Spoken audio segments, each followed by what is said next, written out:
Stretching on one of the 7 hills of Istanbul, Topkapı Palace enjoys the sight of the waters that span continents.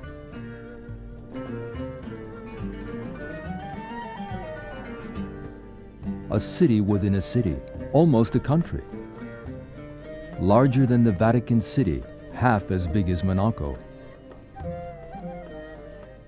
Topkapı is the new imperial residence of the Ottomans after they settle in Istanbul.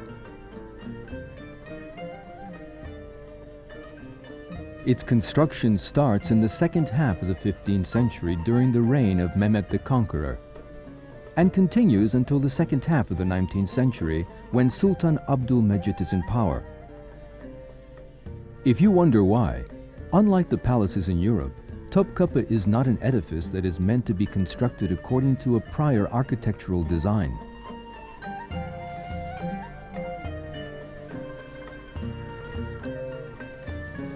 As if it were an ever-growing organism, it expands throughout these 400 years in accordance with the increasing population of the palace. Its population is estimated to have reached as many as 5,000.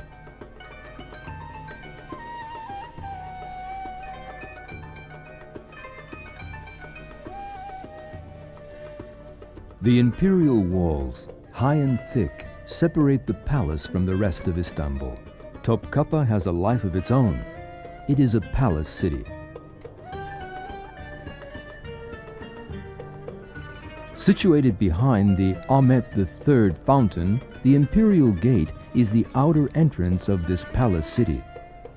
Beyond the outer courtyard is the Middle Gate, or the Salutation Gate.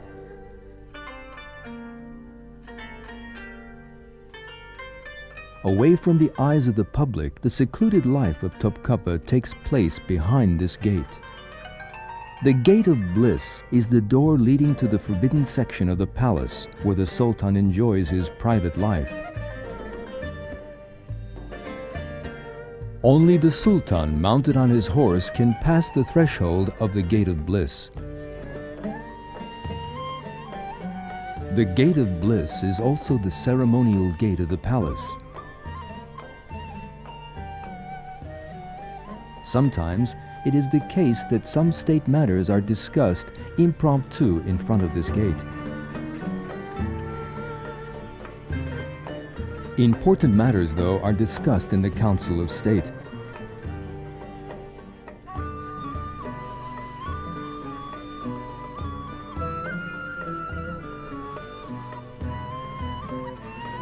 It looks like the Grand Vizier and the Viziers are holding a meeting. The Sultan listens to them, without interfering, behind a caged window. The Grand Vizier submits the results of the meeting to his sovereign in the audience chamber. Then the Venetian bailo and the Swedish ambassador will be accepted to the presence of His Highness.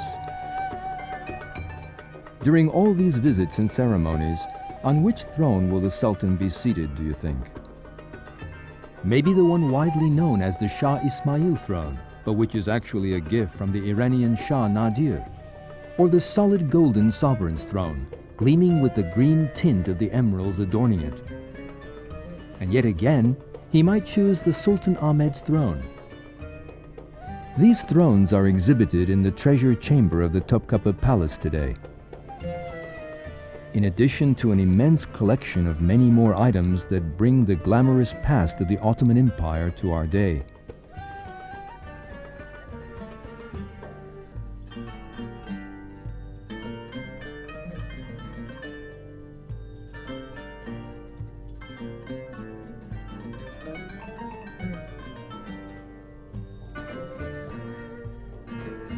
St. John the Baptist's hand, preserved in a golden case, reaches out from 2,000 years ago. This elegant jade bowl is a gift from the Russian Tsar Nicholas II to Abdul Hamid. Prophet Osman's sword has been lying in its sheath since the 7th century. 2 candlesticks, each weighing 48 kilograms, dazzle us with the diamonds ornamenting them.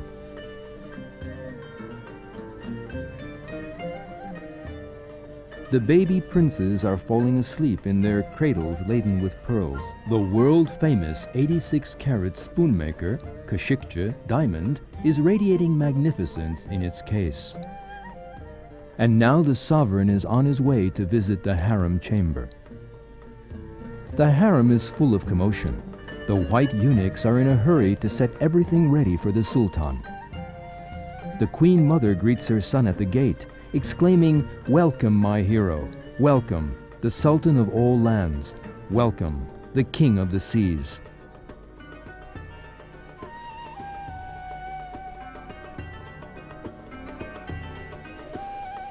As the sultan, accompanied with the queen mother, proceeds towards her private chamber, his favorite wives and the concubines retreat to their rooms with their hearts full of anticipation, each hoping that the sultan will choose their company for the night.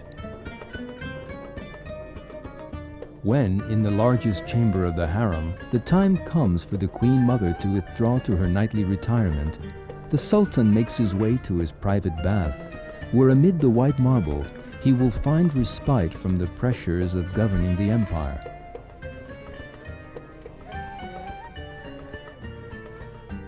Then comes the feast in the splendid dining hall, whose walls are laden with paintings of flowers and fruit. In the course of the night, the sultan's table is vibrating with laughter, songs, and live music.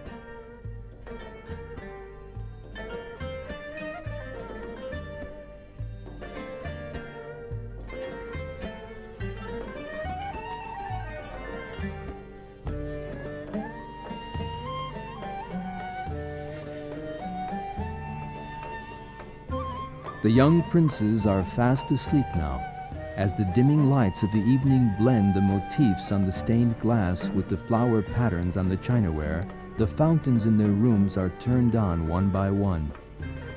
In case they wake up and cry or make noise, the sound of the running water will subside their voices, so the sultan's evening of pleasure will go on uninterrupted. Despite all the efforts to keep Topkapı as a place of uninterrupted pleasure, around the 1800s, the glamour of the palace starts to fade away. When Sultan Abdülmecit moves to Dolmabahce, a newly constructed palace in the European fashion, built by the Bosphorus in the year 1856, Topkapı Palace loses its former popularity, and after housing 24 sultans over a period of 400 years, this palace city is abandoned. Until 1924, with the new Republic of Turkey, it is converted into one of the world's largest and most widely acclaimed museums. Its majestic doors are now open to visitors from all over the world who wish to take in the mysterious and splendid memories of an empire long gone.